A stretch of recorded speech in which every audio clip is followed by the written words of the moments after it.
वक्फ board वक्फ bill में जो संशोधन लाया गया है, ये शुरुआत है पूरे देश भर के 27% आबादी और उनके आस्था के ऊपर ये एक बहुत बड़ा आक्रमण है। आज ये मुसलमान समाज से शुरुआत की गई है, मगर इसका अंत कहाँ होगा।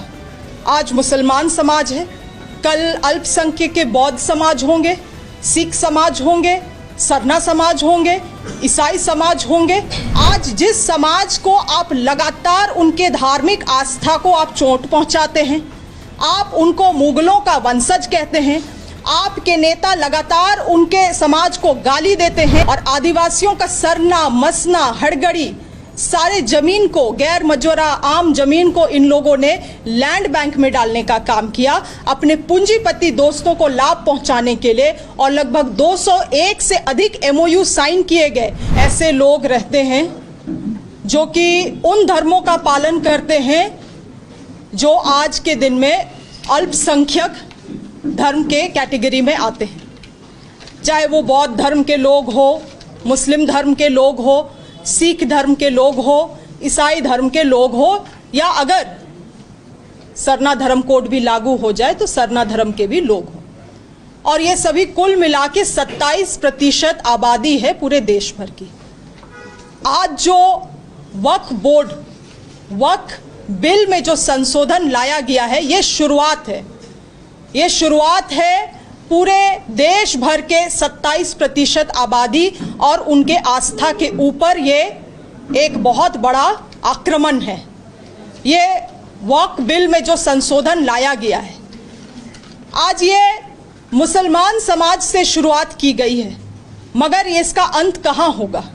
आज मुसलमान समाज है, कल अल्पसंख्यक के बौद्ध समाज होंगे, सिख समाज होंगे, सरना समाज होंगे, ईसाई समाज होंगे।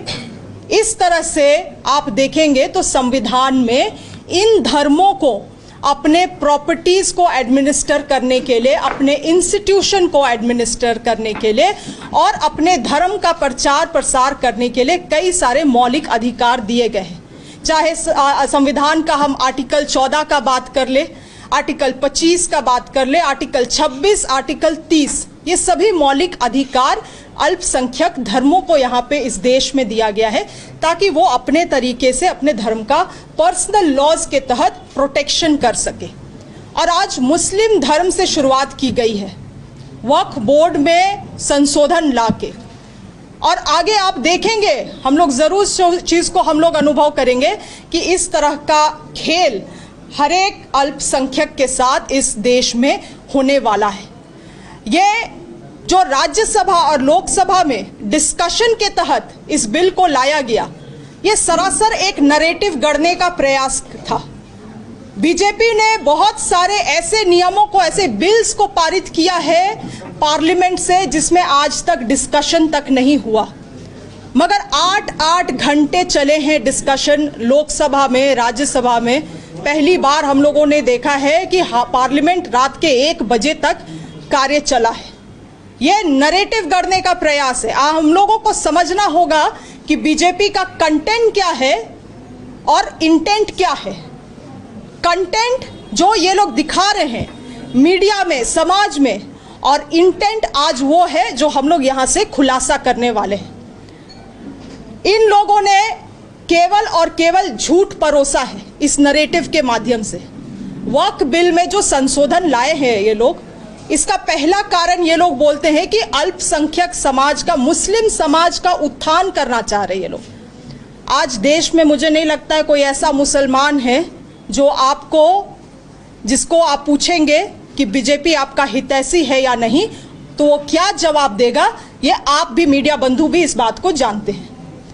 आज जिस समाज को आप लगातार उनके धार्मिक आस्था को आप चोट पहुंचाते हैं, आप उनको मुगलों का वंशज कहते हैं, आपके नेता लगातार उनके समाज को गाली देते हैं अपने राजनीतिक ध्रुवीकरण करने के लिए, वैसे लोग कह रहे हैं कि हम लोग मुस्लिम समाज का भलाई चाहते हैं।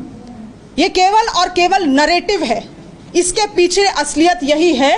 और 8 घंटा चर्चा करने के पीछे कारण यही है कि ये दिखलाना चाहते हैं कि ये देश अल्पसंख्यकों का नहीं है, वो 27% आबादी का नहीं है ये देश।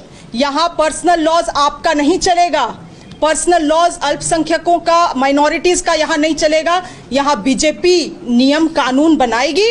अगर आपको नियम कानून, उस नियम कानून के तहत रहना है तो रहे, अन्यथा इस देश को छोड़े। पहला नरेटिव इन्होंने गढ़ने का काम किया है झूठ के सहारे। दूसरा चीज इन्होंने कहा कि महिलाओं को, मुस्लिम महिलाओं को हम लोग प्रतिनिधित्वता देना चाहते हैं। मैं पूछती हूं बीजेपी के लोगों से, आपके कितने सांसद हैं जो मुसलमान हैं, चाहे वो राज्यसभा में हो या आपके लोकसभा में हो? आपके विधानसभा में कितनी महिला विधायक बैठी हुई हैं जो मुस्लिम धर्म से आती हैं? आप इन्हीं मुस्लिम महिलाओं को हमेशा नीचा दिखाने का काम करते हैं और आज आप उनकी प्रतिनिधित्वता का बात कर रहे हैं। अगर यही प्रतिनिधित्वता आप देना चाहते हैं तो बीजेपी के लोग घोषणा करें कि अभी बिहार का चुनाव आने वाला है, लगभग 50% वो लोग महिलाओं के लिए सीट का रिजर्वेशन का बात करते हैं, उसमें से कम 10 से 15% ही मुस्लिम महिलाओं को सीट दे दिया जाए, अगर इतने ही मुस्लिम महिलाओं के हितैषी है। तीसरा झूठ इन्होंने गढ़ने का काम किया है ये कहते हुए कि वक्फ में जो संशोधन किया गया है वो आदिवासियों की जमीन का संरक्षण करेगा। ये जो बीजेपी के लोग आदिवासियों का और आदिवासियों के जमीन के हितैषी बनते हैं, 2014 में जब झारखंड में इनकी सरकार थी और ये लोग जब लैंड बैंक बना रहे थे और आदिवासियों का सरना, मसना, हड़गड़ी, सारे जमीन को, गैर मजूरा आम जमीन को इन लोगों ने लैंड बैंक में डालने का काम किया अपने पूंजीपति दोस्तों को लाभ पहुंचाने के लिए। और लगभग 201 से अधिक MOU साइन किए गए इन पूंजीपतियों दोस्तों के साथ यहाँ पे आदिवासियों का पारंपरिक जमीन को बेचने के लिए। तब इन लोगों का आदिवासियों के प्रति हमदर्दी कहाँ था? विधानसभा में इनकी सरकार थी, झारखंड में विधानसभा में मात्र 3 मिनट के अंतर्गत CNT SPT कानून, जो इस राज्य के आदिवासियों का सबसे बड़ा भूमि संरक्षण कानून है, उसको बदलने का इन्होंने कोशिश किया। तब इनको आदिवासी का जमीन का याद नहीं आया, आदिवासियों का इनको याद नहीं आया। 2014 में